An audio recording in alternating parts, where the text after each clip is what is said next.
Abra comigo a sua Bíblia, por favor, no Evangelho segundo Lucas.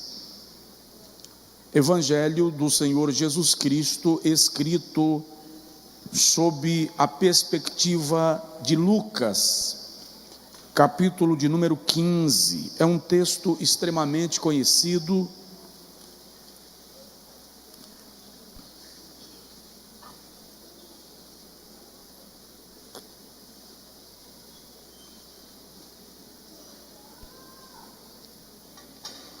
Lucas capítulo 15, versículo 11, e disse: um certo homem tinha 2 filhos, e o mais moço deles disse ao pai: Pai, dá-me a parte dos bens que me pertence. E ele repartiu por eles a fazenda. Poucos dias depois, o filho mais novo, ajuntando tudo, partiu para uma terra longínqua e ali desperdiçou os seus bens, vivendo dissolutamente. E havendo ele gastado tudo, houve naquela terra uma grande fome e começou a padecer necessidades. E chegou-se a um dos cidadãos daquela terra, o qual o mandou para os seus campos a apacentar porcos. E desejava encher o seu estômago com as bolotas que os porcos comiam, e ninguém lhe dava nada. E tornando em si, disse: quantos jornaleiros de meu pai têm abundância de pão, e eu aqui pereço de fome. Levantar-me-ei, e irei ter com meu pai, e dir-lhe-ei: Pai, pequei contra o céu e perante ti, já não sou digno de ser chamado teu filho. Faze-me conforme um dos teus jornaleiros. E levantando-se, foi para o seu pai. E quando ainda estava longe, viu seu pai e se moveu de íntima compaixão e, correndo, lançou-se-lhe ao pescoço e o beijou. E o filho lhe disse: Pai, pequei contra o céu e perante ti, e já não sou digno de ser chamado teu filho. Mas o pai disse aos seus servos: trazei depressa a melhor roupa e vestilho, e ponde-lhe um anel na mão e sandálias nos pés. E trazei o bezerro cevado e matai-o, e comamos e alegremo-nos, porque esse meu filho estava morto e reviveu, tinha se perdido e foi achado. E começaram a alegrar-se. E o seu filho mais velho estava no campo, e quando veio e chegou perto de casa, ouviu a música e as danças, e chamando um dos servos, perguntou-lhe que era aquilo. E ele lhe disse: veio teu irmão, e teu pai matou o bezerro cevado, porque o recebeu são e salvo. Mas ele se indignou e não queria entrar. E saindo o seu pai, rogava-lhe que entrasse com ele. Mas respondendo ele, disse ao pai: eis que te sirvo há tantos anos, sem nunca transgredir o teu mandamento, e nunca me deste um cabrito para alegrar-me com os meus amigos. Vindo, porém, este teu filho, que desperdiçou os teus bens com as meretrizes, mataste-lhe o bezerro cevado. E ele lhe disse: filho, tu sempre estás comigo, e todas as minhas coisas são tuas, mas era justo alegrarmos-nos e folgarmos, porque esse teu irmão estava morto e reviveu, tinha se perdido e achou-se. Diga amém, diga glória, diga louvado seja Deus. Quem é pai ou mãe, levanta assim a mão. Muito bem. Senta um pouquinho. Diga comigo, Senhor, fala comigo. Você que está conosco pelo culto online, que a voz do Senhor atravesse a tela e encontre o seu coração. Eu gostaria de falar nesta noite sobre pais inteligentes, filhos surpreendentes. Se eu fosse dar um tema mais tradicional, e os pais olham aqui à minha direita, pode ser que a sua filha esteja aqui lhe procurando. Se eu fosse dar um tema mais tradicional, mais conservador, eu diria que nós vamos aprender sobre família com o pai do filho pródigo. Está vindo ali, com o pai do filho pródigo.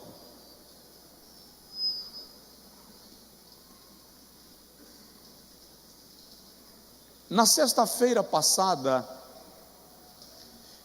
eu estava ministrando num congresso de missões em Volta Redonda, Rio de Janeiro.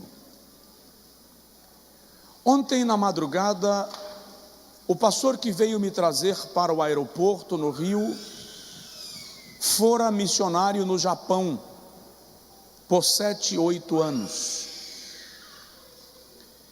E ele me compartilhou uma experiência que ele teve enquanto naquele país. Em 2011 ocorreu a tsunami, que lavou a Ásia, que matou milhares de pessoas. E ele disse, pastor Josué, a minha cidade foi banhada pela tsunami e muita gente morreu. A cidade onde ele estava. E ele disse, eu estava na empresa trabalhando lá dentro, e de repente alguém chegou e disse, tem que todo mundo sair da empresa, do galpão. E ele disse, só estava eu e um colega, e nós saímos. E quando chegamos lá fora no pátio, todos os funcionários estavam no pátio, sendo chamados para subirem para o 3º andar. Como eu não entendi o porquê, perguntei e eles me disseram, porque o mar recuou demais. E é muito normal quando o mar recua demais, ele vai voltar com onda avassaladora, violenta.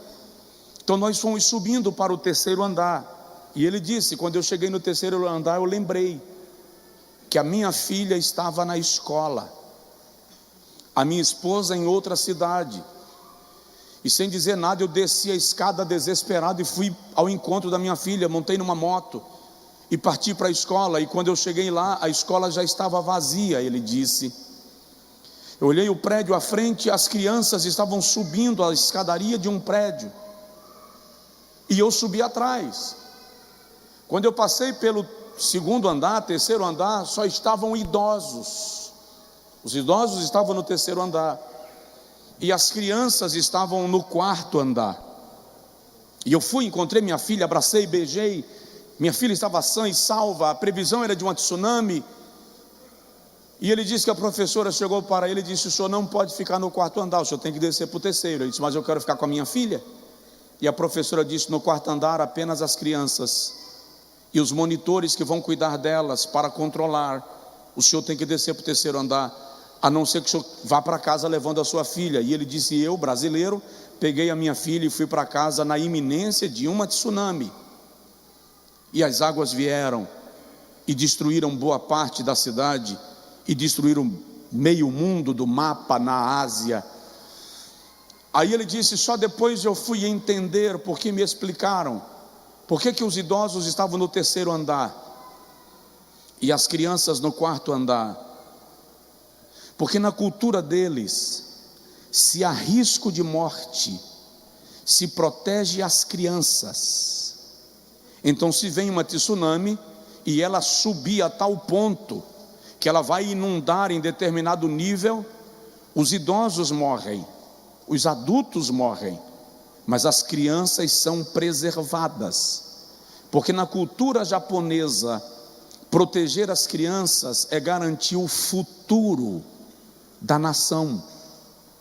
é garantir a história da nação. Você me entendeu? Diga amém. Proteger os nossos filhos é garantir o futuro da nossa história, é garantir o futuro das nossas famílias, é garantir o futuro do nosso nome, é garantir o futuro da nossa existência. Quando nós lemos os evangelhos, nós percebemos que Jesus nunca ensinou sobre família de maneira sistemática. Não há nenhum sermão de Jesus voltado para ensinar sobre casamento, educação de filhos, ou coisas parecidas, como nós encontramos nos textos de Paulo, por exemplo, nos textos de Pedro, por exemplo. Entretanto, nós percebemos que tudo que Jesus ensina nos apresenta princípios inegociáveis, que serão aplicados em toda a nossa vida e em todas as áreas da nossa vida. Um diácono ajuda essa criança que passou correndo. Eu acho que ela não vai encontrar o pai assim. Se for o caso, traz aqui, para que o pai ou a mãe o veja, por favor. Todos os ensinamentos de Jesus podem muito bem ser aplicados em todas as áreas da nossa vida. E a parábola do filho pródigo, sem dúvida, é uma das mais belas de todas as parábolas que Jesus narrou. Eu não vou tomar a ousadia de dizer a mais bela dentre todas, porque cada uma das parábolas de Jesus ensina verdades e princípios especiais e específicos para a nossa vida. Mas a chamada parábola do filho pródigo tem o seu lugar de destaque, a sua importância nas narrativas do Senhor Jesus. George Murray escreveu que esta parábola permanece incomparável dentro de toda a literatura. E ele acrescenta que esta narrativa é a mais divinamente terna e a mais humanamente tocante jamais conhecida na terra. Já o Charles Dickens escreveu que esta parábola é a melhor de todas as pequenas narrativas jamais escritas. Nesta parábola, Jesus apresenta Deus como Pai e nos apresenta como seus filhos. Eu não quero mergulhar demais no aspecto teológico da parábola, mas no seu simbolismo e nas suas lições, nas suas verdades espirituais, porque nesta parábola Jesus descreve a família como um lugar de encantos e desencantos, como lugar de ganhos e perdas, como lugar de alegrias e tristezas, como lugar de conquistas e fracassos, de sorrisos e dores, de perdas e ganhos. É uma leitura realista do cenário de uma família, é uma leitura clara do cenário de um lar. E aí Jesus ensina para nós algumas lições práticas que eu quero compartilhar com vocês, e de modo especial com os pais que estão presentes ou me ouvindo, ou que me ouvirão posteriormente. Primeiro, Jesus nos ensina que nem tudo na família sai como planejamos. Só quem já celebrou um casamento, ou 2, ou 100, sabe que nenhuma cerimônia de casamento é igual. Você pode receber sempre o mesmo script, mas ela nunca vai sair como planejada. O casamento foi marcado para as 20. A noiva chegou às 21h15. Já quebrou o padrão.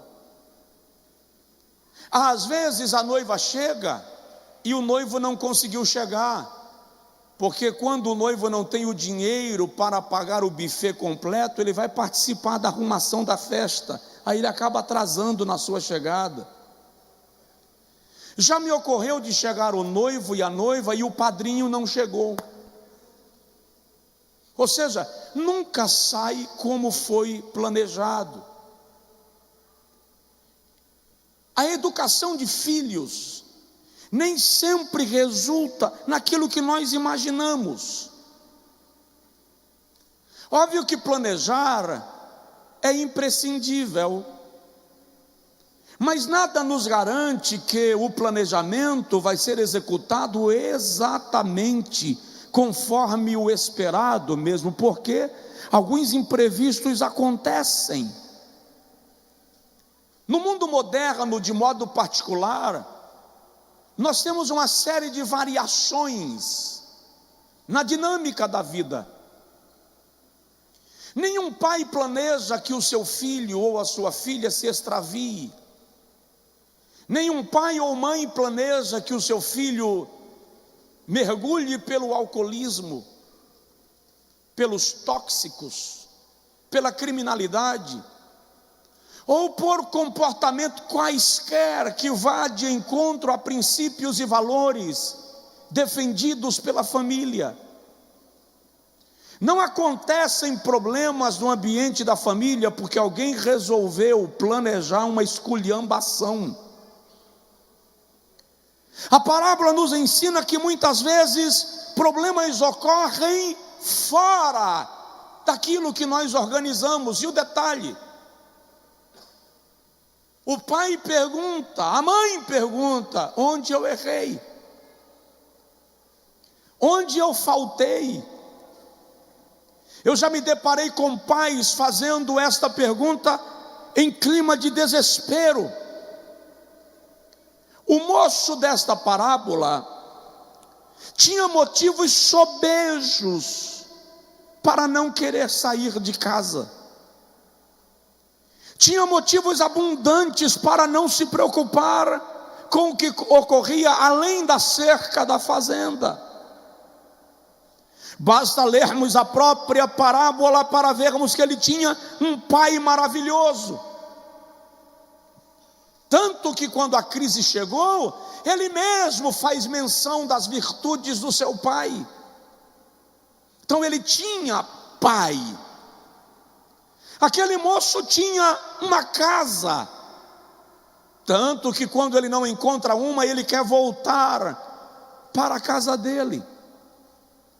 Aquele moço tinha um campo cheio de novilhos. Tinha empregados. É o que a parábola diz. Na sua casa havia alegria. Tanto que quando ele retorna, o pai pensa não num sermão, mas numa festa. Porque aquele rapaz age como agiu. Os pais de Sansão nunca planejaram que o fim de Sansão fosse, embora vitorioso, de forma trágica, como se deu, conforme se revela no livro dos Juízes, capítulo de número 15. Os pais de Judas, os Iscariotes, jamais planejaram que ele seria o traidor do tão esperado Messias. Ninguém planeja a tragédia, o desvio de conduta, os prejuízos. Quem disse que o pai de Saul imaginaria que ele teria um fim tão ruim? Que o pai de Acás planejaria um rei tão mau? Entretanto, a parábola nos ensina que nem tudo sai como planejamos. E a minha palavra pastoral para a sua alma nesta noite é: se alguma coisa saiu do planejado, continua confiando em Deus, que tem sempre o controle de todas as situações.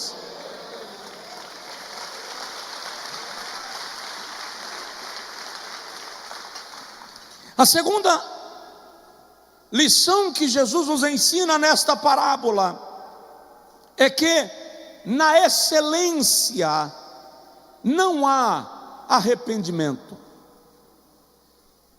Dá um toque na pessoa do seu lado e diz para ele assim: dá o teu melhor.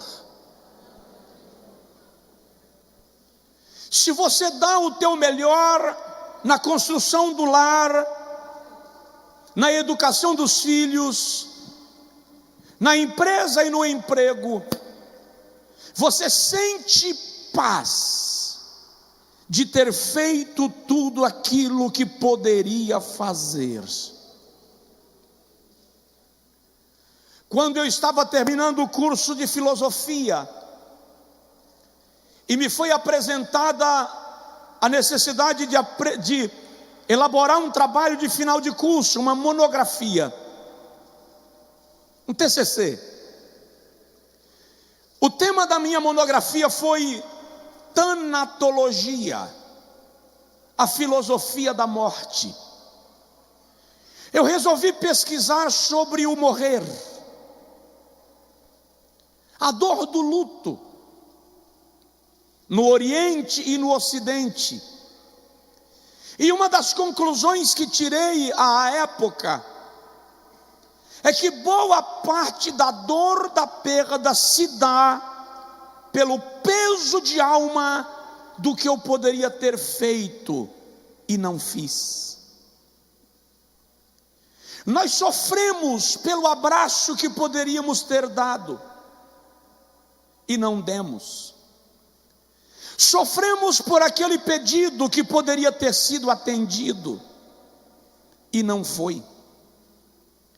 Por aquela visita que poderia ter sido feita e não foi feita. Por que eu estou dizendo isso? Para te falar que ser excelente vai te poupar da dor da culpa. Faça o seu melhor, dê o seu melhor, se esmere em oferecer aos seus filhos. Não estou falando de o melhor, a roupa de marca, não estou falando de o melhor, a escola mais cara, estou falando de o melhor, excelência, atenção, presença, amor, disciplina, atenção, valorização. No mundo moderno, nós nos preocupamos tanto com o ter, que nos esquecemos do que já temos e que não pode ser adquirido. Nós corremos dia e noite pelo melhor salário, para que os nossos filhos tenham a melhor roupa, a melhor escola, o maior conforto. E muitas vezes terminamos cometendo o erro de uma parábola indiana. Conta-se de uma mulher que estava indo à fonte buscar água, e ela levava sempre o seu filho pendurado na cintura. E quando ela passou na frente de uma caverna misteriosa, uma voz dentro da caverna disse: se você quiser ficar rica, entre e pegue todo o tesouro, só não esqueça o mais importante. Aquela voz atraiu a mulher e ela decidiu que ela queria ficar rica e entrou na caverna. E quando ela chegou no fundo da caverna, lá estava um mar de ouro, tesouros de toda sorte.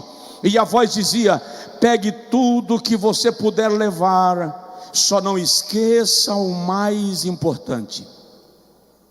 E ela foi pegando o ouro, e quando não dava mais para segurar com uma mão só, ela colocou a criança sentada em cima de uma rocha, e agora começou a pegar com as duas mãos. E ela arrumou uma vasilha e rasgou a roupa e começou a colocar tesouro. E a voz dizia: pegue tudo que você puder, só não esqueça o mais importante.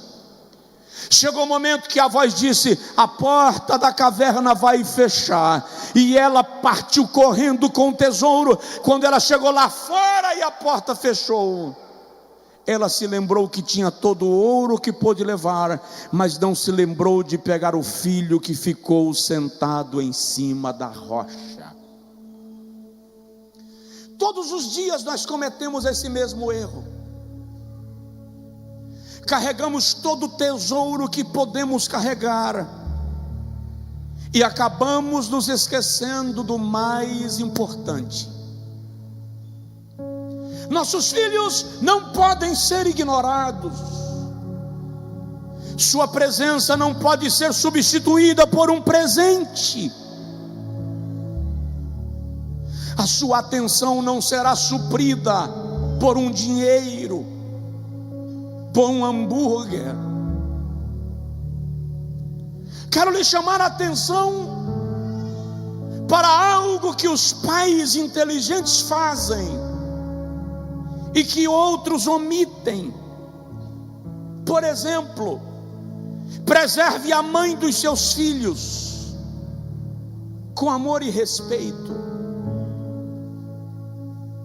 Eu atendi um pai outro dia que ele disse: pastor, a minha criança desse tamanhinho está gritando com a mãe e parte para cima da mãe. E eu perguntei para ele: como é que você está agindo? Ele diz: olha, pastor, eu sento a mão, só quem grita com a minha mulher sou eu. Eu disse: legal, então você grita com a sua mulher? É, pastor, quando eu fico nervoso eu não vejo parede, eu não tenho limite, eu não me controlo. Eu disse: você está punindo o teu filho duas vezes. Como assim? Você pune o teu filho quando você grita com a mãe dele, na frente dele. E você pune o teu filho quando ele decide te imitar, e você o pune porque ele te imitou. Na verdade, eu disse a ele: nesse cenário, quem está precisando apanhar não é o teu filho, é você. Ele disse: eu nunca havia pensado nisto. Pais inteligentes preservam a mãe dos seus filhos. Pais inteligentes estão acessíveis a eles. Não podem haver barreiras entre você e os seus filhos. Pais inteligentes trabalham apenas com a verdade. Não minta para os seus filhos. Faça com que eles tenham em você uma referência de verdade. Pais inteligentes aplicam a disciplina com inteligência emocional. Não espanque seus filhos, não os envergonhe, não os torture. Busque fazer a leitura emocional da situação e daquilo que a sua criança deseja. Respeite as lágrimas dos seus filhos. Ei, crescemos ouvindo que é homem não chora. Quem já ouviu essa frase, levanta a mão. Eu vim aqui lhe dizer que é homem chora sim, desde que necessário. Você não é robô. Respeite as lágrimas dos seus filhos. Não economizem carinho. Pais inteligentes não economizam carinho. Pais inteligentes dão sempre pausa para ouvir e responder as perguntas dos seus filhos. Pais inteligentes fazem elogios. Interessante, quando seu filho tira uma nota ruim na prova, o que você faz? Está sem mesada, está de castigo, sem televisão, sem videogame, não vai para a casa da avó, nas férias não vai à viagem, ok? E quando ele tira uma nota boa, nós dizemos assim: não fez mais do que a obrigação. Temos a crítica e a punição na ponta da língua, mas o elogio e o reconhecimento não sai. Tem dificuldade de ser liberado. Celebre as vitórias dos seus filhos, aplauda quando ele vencer, sente e ouça o lamento quando ele sentir que perdeu. Quando necessário, pai e mãe, peça desculpa aos seus filhos, ensine a eles a lei da humildade, porque pais inteligentes sabem que nem tudo sai como foi planejado, mas pais inteligentes também sabem que quando há excelência, não há arrependimento. Terceira lição que Jesus nos ensina na parábola: a casa não pode ser fechada em casa. Vou repetir: a casa não pode ser fechada em casa. O que eu quero dizer com isto? Aquele filho sabia que ele poderia voltar. Ele conhecia tão bem o seu pai que não titubeou na decisão de retornar. Não feche a porta da reconciliação em sua casa. Não feche a porta do perdão no seu lar. O pai do filho pródigo nos ensina que a porta da reconciliação precisa permanecer aberta.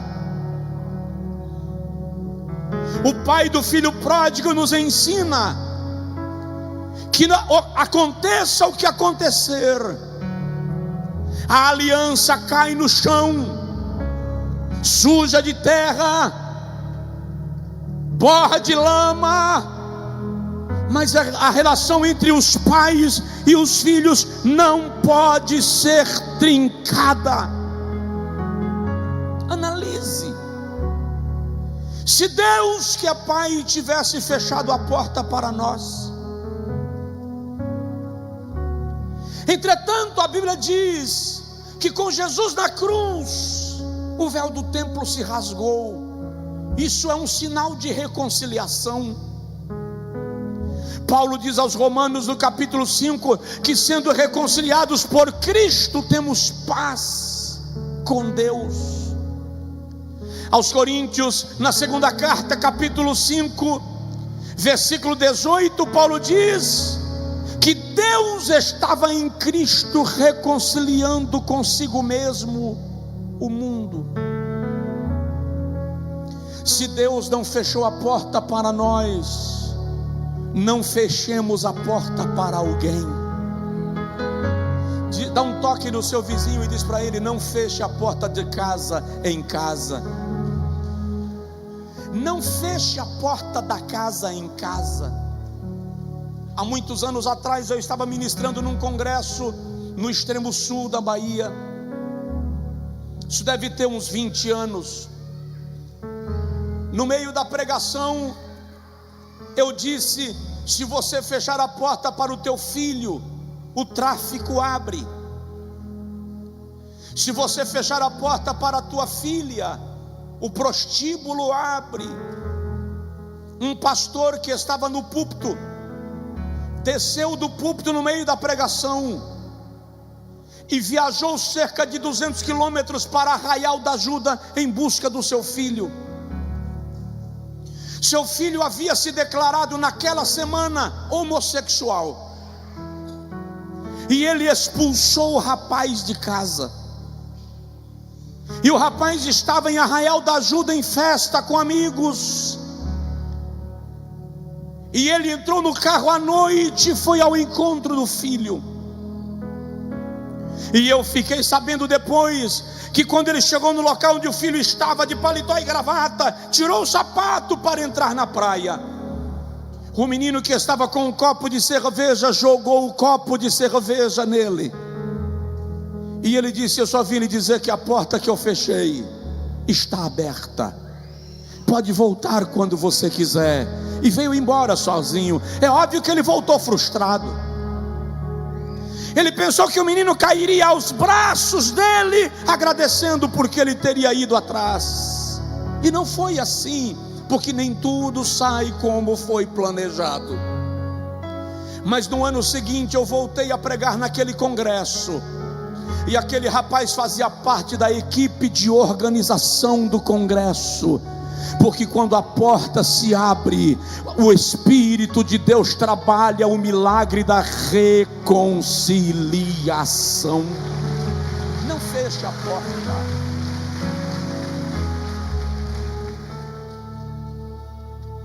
A quarta lição que Jesus nos ensina nessa parábola é: não deixe morrer a esperança. E aí eu te faço uma pergunta: de que se alimentam os teus sonhos? Que perspectiva aquele pai tinha? Você consegue imaginar quantas vezes um viajante passou e disse: teu filho morreu? O outro passa e diz: eu vi alguém parecido com a descrição que você está fazendo, mas ele estava trabalhando no meio da lama, cuidando de porcos. Não importam as notícias que ele recebera, a sua expectativa da volta do seu filho não morreu.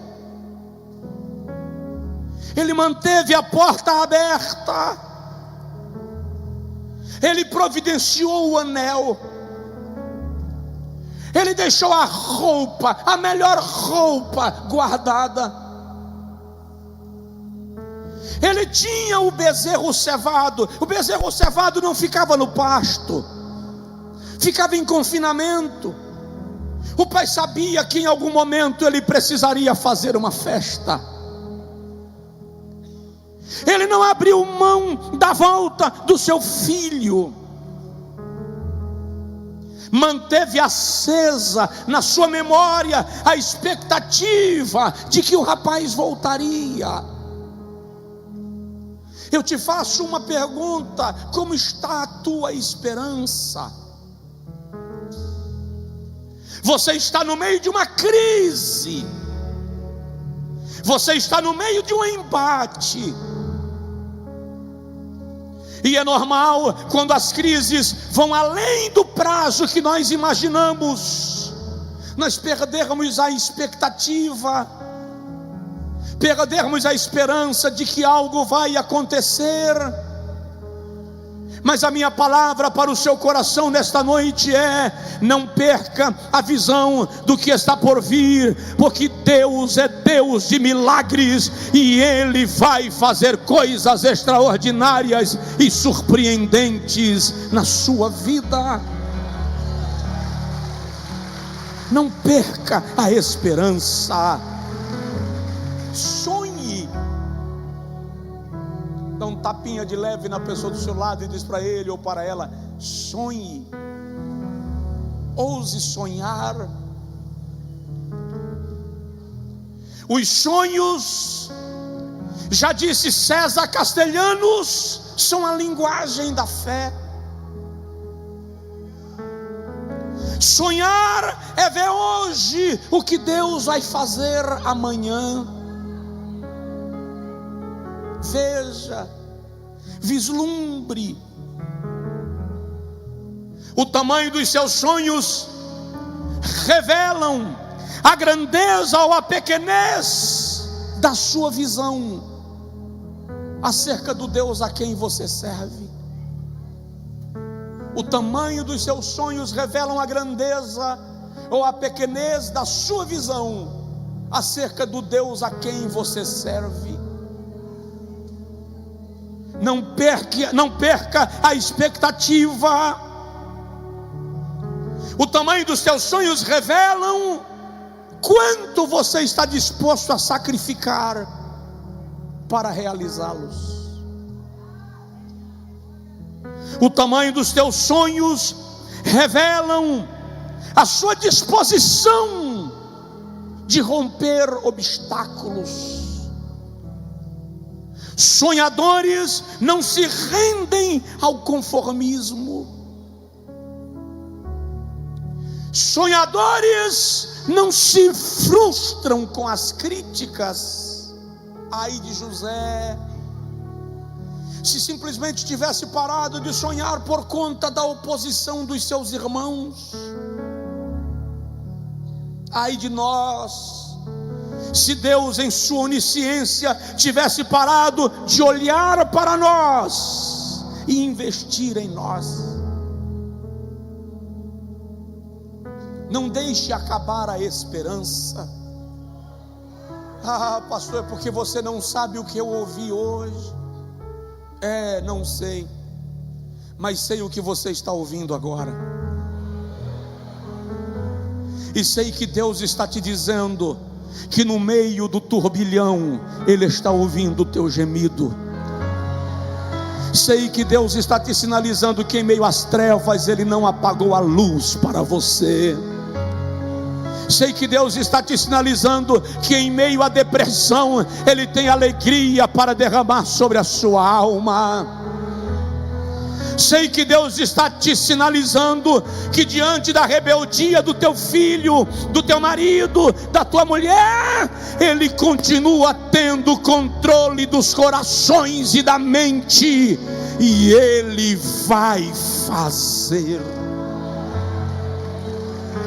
O que Ele faz?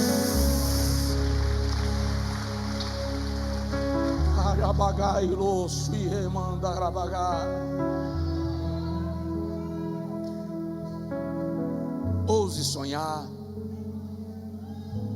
não perca a esperança. Pais inteligentes ensinam aos seus filhos sobre generosidade.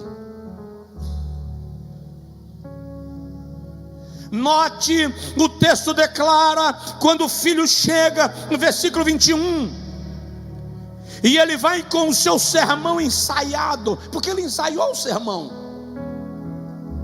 Levantar-me-ei, irei ter com o meu pai, e dir-lhe-ei: Pai, pequei contra o céu e perante ti, já não sou digno de ser chamado filho teu,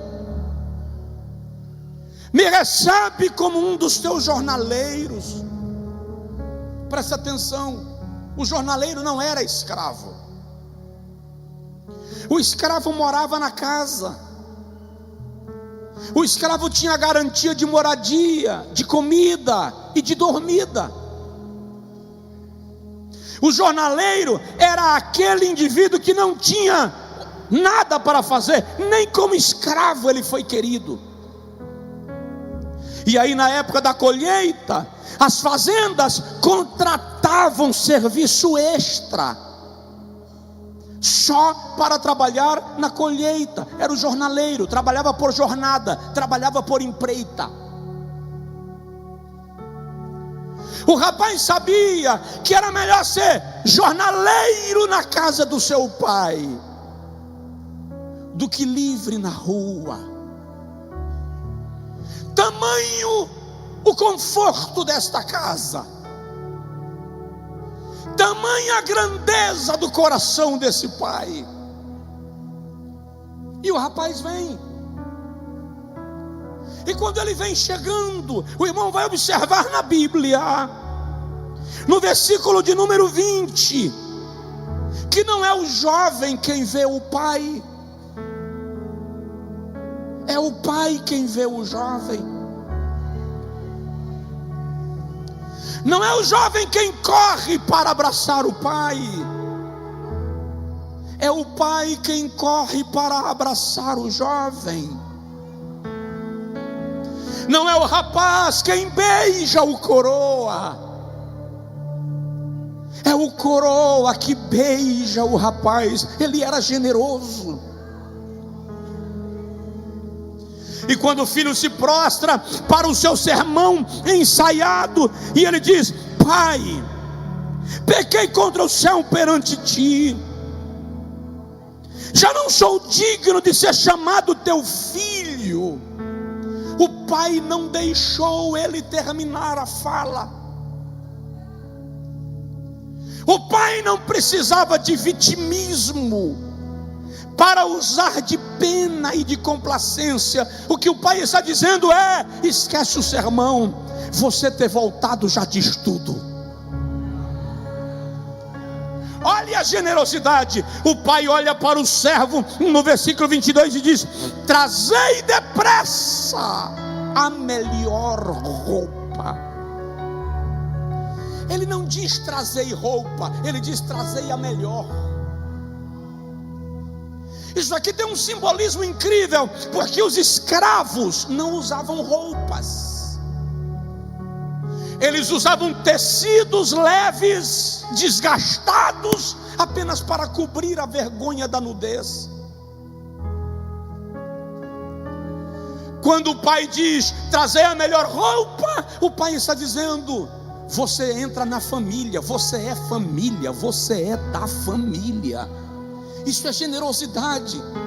Mesmo porque a roupa vinha com o brasão da família, indicando status social. O pai diz: trazei também o anel e ponde-lhe no dedo. Irmãos, quem usavam anéis eram reis, juízes e os grandes homens de negócios que usavam o anel para assinar os seus tratados, que usavam o anel para assinar os seus contratos. O pai está dizendo: eu não apenas te recebo como família, eu te coloco de volta na posição de gestor, de gerente, daquele que pode negociar os negócios do teu pai. Aí o pai diz: trazei também sandálias e ponde-lhes nos pés. Ele queria ser jornaleiro, presta atenção. O jornaleiro não usava sandália, o escravo não usava sandália. Quem usava sandália eram os filhos, os moradores da casa, os membros da família. Quando o pai diz trazei sandália e ponde-lhe nos pés, ele entendeu. O pai estava dizendo: eu não te quero como jornaleiro, eu te recebo como filho. Isso aqui é status, porque o pai poderia receber como membro da família, mas não dá a ele nenhuma função. Então o pai o recebe como membro da família e o coloca na posição de gerenciar negócios da família. Depois de fazer isso, o pai diz: você não é apenas membro da família, você é meu filho. Calça a sandália. E o mais incrível é quando o pai diz assim: trazei o bezerro. Ele não diz um bezerro, ele diz o bezerro. E não é bezerro qualquer, é o cevado. Era comum na tradição judaica os grandes criadores de animais escolherem no pasto os melhores e colocarem em confinamento, esse é o termo moderno, para ocasiões especiais. Mas eu estava lendo sobre isso. Entre os melhores ficava se observando aquele que era mais saudável, aquele que poderia ser um bom reprodutor, aquele que poderia dar uma boa negociação. Este era o bezerro, e ele era utilizado em ocasiões especiais, o ápice. E o pai diz: trazei depressa o bezerro cevado, o bezerro cevado, matai-o e comamos, e alegremo-nos, porque este meu filho estava morto e reviveu, havia se perdido e foi achado. A generosidade deste homem está acima da média. A generosidade dele ensina ao filho que quando você decide perdoar, você não lança em rosto. Quando você decide perdoar, você não corta privilégios para que o outro aprenda a lição. Se houve arrependimento, há restauração. Se houve arrependimento, haverá recompensa. Ser aceito, ser reposicionado, é o sinal da recompensa pelo genuíno arrependimento. Ensine aos seus filhos generosidade. Como, pastor? Sendo generoso com eles, sendo compassivo e misericordioso, compreensível. E o detalhe, bezerro cevado também fala de culto, fala de sacrifício. E eu vou insistir: estabeleça o culto na sua casa, restaure a adoração na sua casa, restaure o culto no seu lar. Nossos filhos precisam olhar para nós e ver que somos sacerdotes, que oferecemos cultos a Deus. A parábola nos ensina uma sexta lição, e eu termino. A parábola nos ensina que graça é a essência do amor. Jesus usa a parábola para mostrar aos judeus, seus ouvintes, que Deus é Pai de toda graça, que o perdão que Ele está liberando sobre este filho é sinal de uma graça indizível e incontestável. Thomas Brooks escreveu que a graça transforma leões em cordeiros, lobos em ovelhas, monstros em homens e homens em anjos. Onde você estaria? Onde nós estaríamos se a graça não tivesse nos alcançado? O retrato do estado desse moço revela onde nós estávamos, e ele desceu ao charco de lodo e nos tirou de lá para nos resgatar. Sabe o que eu acho interessante nesta parábola? O protagonista desta parábola não é o filho mais novo. O protagonista desta parábola não é o filho mais velho. O protagonista desta parábola é o próprio pai. É o pai que revela a habilidade em perdoar. É o pai que revela a habilidade em compreender. É o pai que revela a habilidade em reconciliar. É o pai que revela a habilidade em restaurar. E o nome disto é graça. E eu te diria nesta noite que Deus está procurando pessoas que queiram ser agentes de reconciliação na família. Deus está procurando pessoas que queiram ser agentes da graça para aquele que se foi. Deus está procurando pessoas que queiram manifestar graça sobre o que pecou. Estamos cansados de ouvir que graça é favor imerecido, é dar a quem não merece o valor que não se percebe. Graça é tratar as pessoas melhor do que elas nos trataram. Graça é não desistir de quem desiste de nós. Nós crentes pensamos que a graça só é necessária na igreja, no evangelho, que a graça só é necessária na pregação para o pecador, porque pela graça sois salvos. É preciso graça para lidar com o teu marido endurecido, é preciso graça para lidar com a tua esposa de temperamento fora do normal.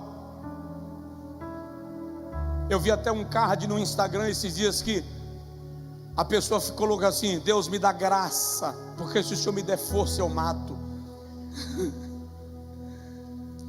É preciso graça para lidar com um filho que se comporta com desobediência. É preciso muita graça para lidar com um filho tão obediente que está enfrentando um problema que você não pode ajudar a resolver. É preciso graça para sentar-se ao lado da cama de um filho adoecido, de um pai convalescendo. É preciso graça para suportar os embates da vida na família, a relação com o pai, com a mãe, com o filho, com a filha, com a sogra. Haja graça. É preciso graça para servir os inimigos. Um dia você vai precisar de mim. E você fica esperando o dia que a pessoa vai precisar, que é para você passar na cara e não servir. Isso não é graça. Presta atenção, Deus não te coloca na posição que José esteve, enquanto você não estiver convertido o suficiente para usar o poder que Ele vai te dar para socorrer quem te vendeu. Deus nunca entrega os teus inimigos na tua mão para que você se vingue. Quando Deus entregar os teus inimigos às tuas mãos, será para que você cuide deles. Graça é amar quem não merece ser amado, é não falar mal de quem fala mal de você. Graça é não responder ao ataque. Graça é não devolver a agressão. Graça é amar quem nem merece ser amado. Vou fazer uma pergunta redundante. Quem está precisando da graça para uma dessas situações? Levanta assim a mão. Oh Deus, eu preciso de muita graça para suportar isso aqui, Jesus.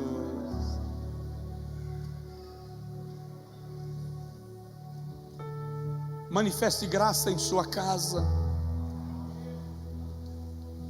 Já contei para os irmãos, uma certa feita eu cheguei em casa, Johnny tinha 5, 6 anos de idade, e quando eu parei o carro na garagem, lá vem Johnny com as duas mãozinhas estendidas, rechonchudas, e ele disse: pode bater, pai, eu sei que eu mereço apanhar.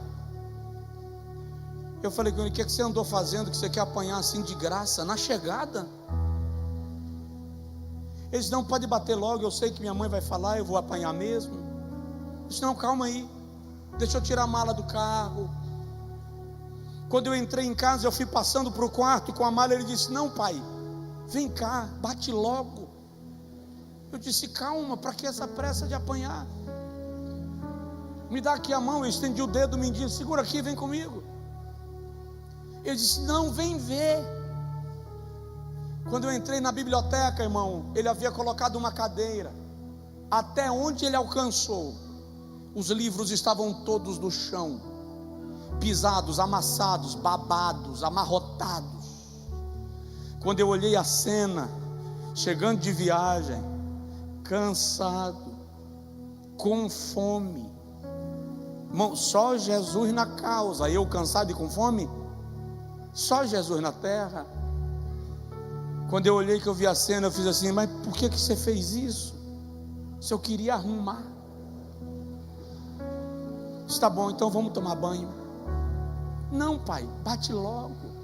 Não, vamos tomar banho, vem tomar banho comigo. Fui, dei banho, brinquei debaixo do chuveiro, sequei, coloquei a roupa, beijei. Se vamos almoçar?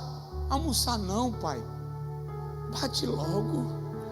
Tipo, isso aqui está virando um castigo. A espera pela surra já é um castigo. E eu falei: vamos almoçar. Aí sentei à mesa, coloquei ele no colo, dei a minha comida. Terminamos de almoçar, eu falei: agora deixa o pai descansar. O pai estava viajando. Não, pai, descansar não, bate logo.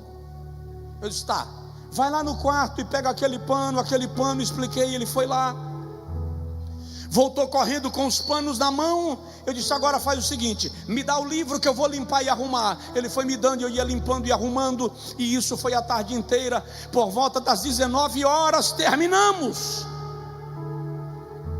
E eu olhei para ele e disse: agora faz assim. Aí ele fez assim. Eu disse: agora vamos tomar banho para a gente dormir, que o pai está cansado. Ele disse: e a surra? Eu falei: não já arrumou? Já.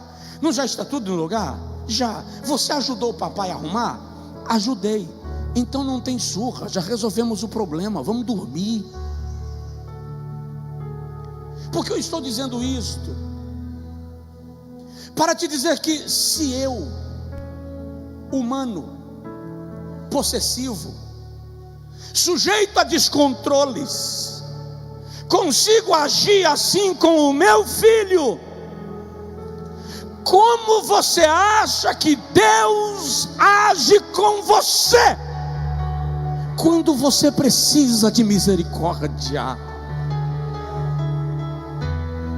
Manifeste graça, porque a graça já foi manifestada sobre você. Seja gracioso com os seus filhos, seja gracioso com a sua esposa, seja gracioso com o seu marido, destile graça. Tem alguém aí? Eu concluo dizendo que pais inteligentes são gestores de pessoas. Eu cheguei um dia numa empresa para visitar um irmão, faz muito tempo, e ele estava esbravejando com 2 funcionários, mas ele gritava feito um louco.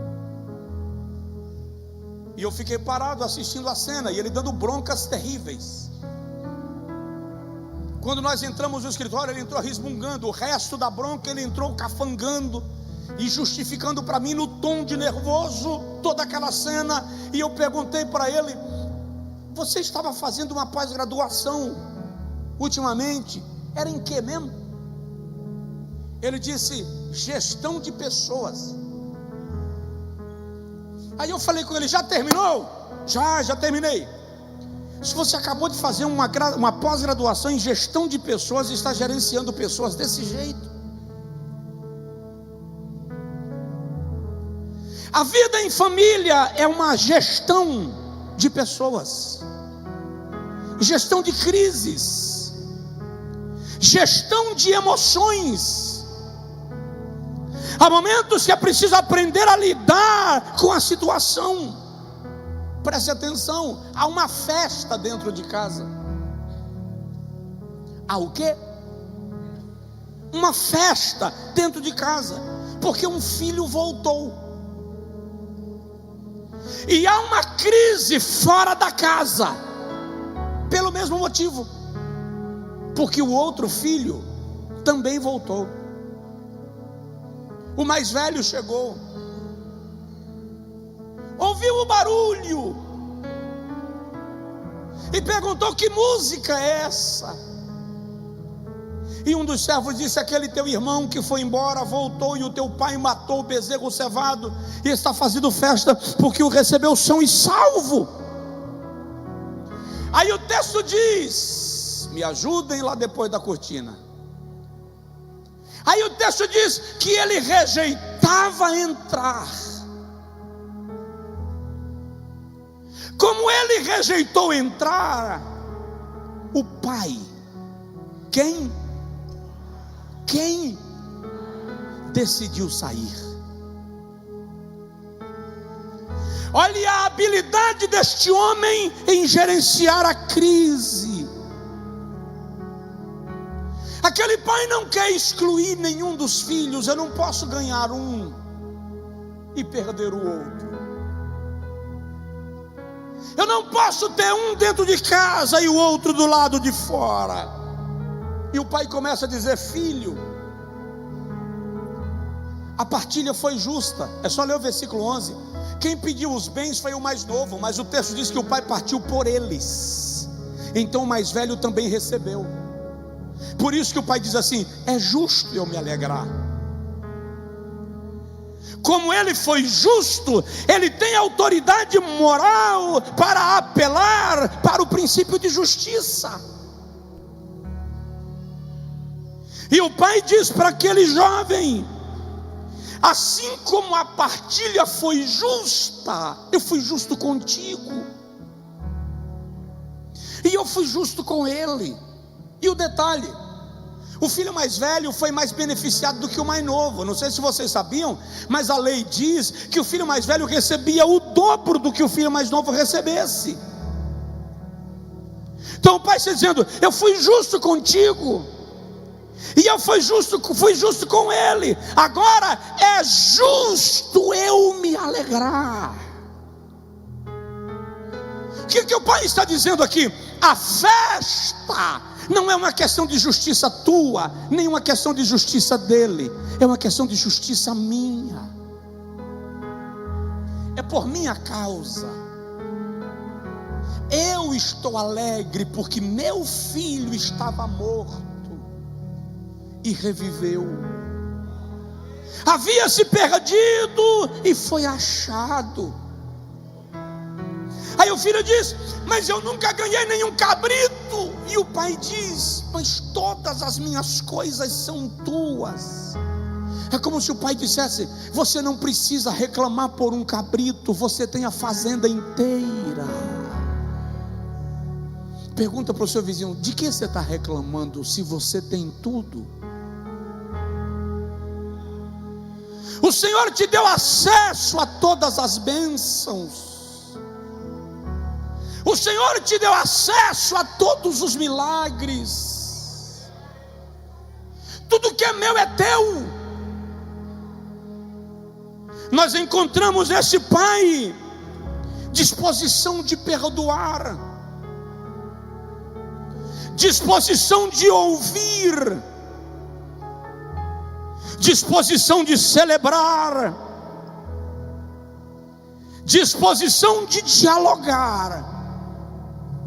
Mas acima de tudo nós encontramos esse pai decisão de ganhar um e não perder o outro. Se na tua casa o favoritismo está prevalecendo até hoje, trate de quebrar essa parede. Trate de quebrar esta barreira. Não abra mão dos seus filhos. Não importa o que a vida fez com eles, o engano que Satanás lhes causou. Esteja sempre pronto a restaurar, a reconciliar e a curar. Você precisa ser o melhor amigo do seu filho, da sua filha. Precisa ser o melhor conselheiro, conselheira. precisa ser o lugar onde ele encontra segurança para declarar os seus fracassos e os seus sucessos. Precisa ser o sacerdote, precisa ser o intercessor. Se coloca de pé, por favor, quem puder. Os nossos filhos não serão tragados pelas trevas se nós agirmos com a inteligência necessária, o discernimento necessário. Os nossos filhos serão surpreendentes se nós formos inteligentes. Diga comigo: os meus filhos serão melhores do que eu. Os pais, levantem assim a mão, por favor, nessa posição. Eu vou lançar uma palavra profética, bíblica, extremamente bíblica. Isaías 65, 23. Vós não tereis filhos para a perdição, porque os vossos filhos são a herança dos benditos do Senhor, e eles estarão convosco, diz o Senhor. Quando Noé entrou na arca, nem Cã ficou do lado de fora. Diga comigo: Senhor, eu quero os meus filhos na arca.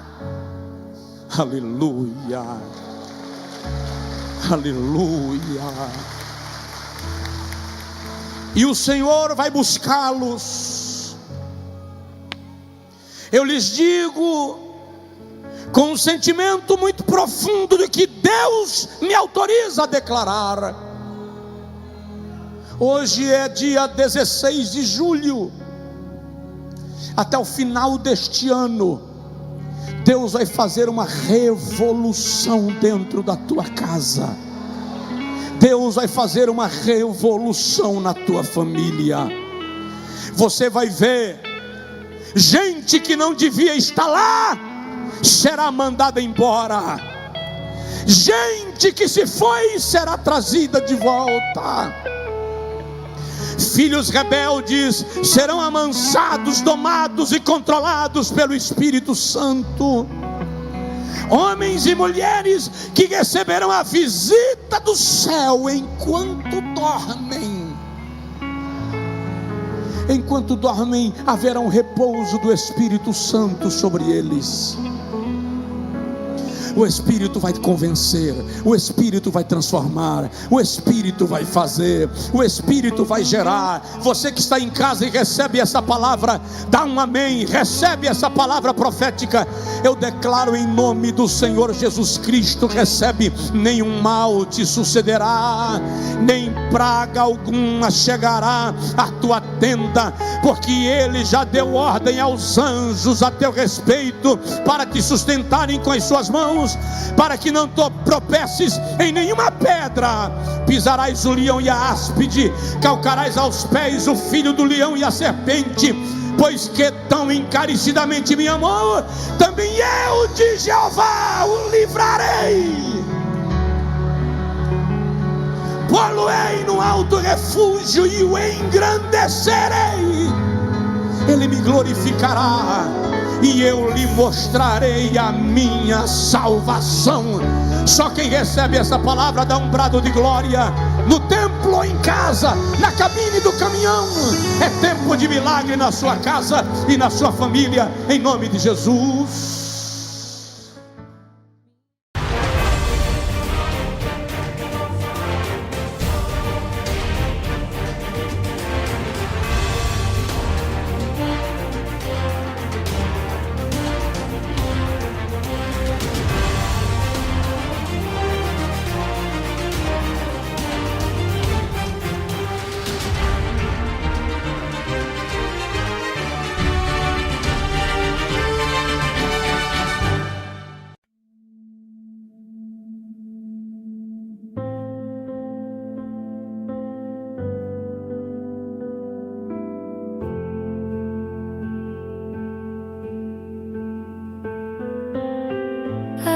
Where colors fade to gray.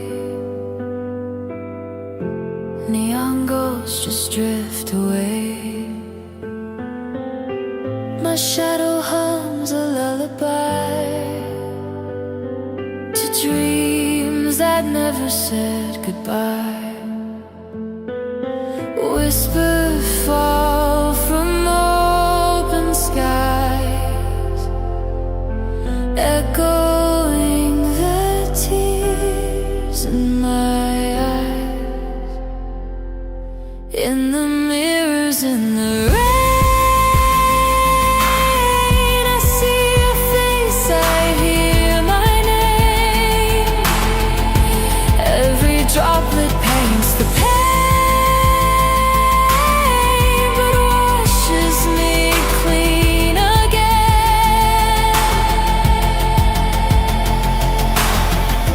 footsteps blur in silver light. The city breeze, it holds me tight. Windows weep like fragile glass, reflecting moments that won't pass. Every sound becomes a flame. Every silence knows my shame.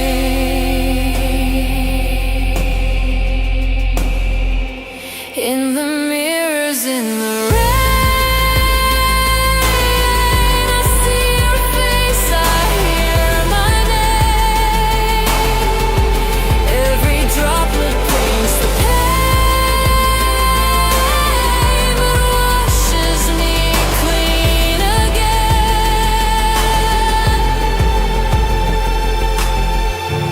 Maybe love was just the storm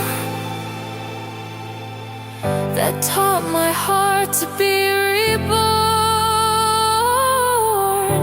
Maybe loss was just the way to learn how light can stay. In the mirrors in the rain,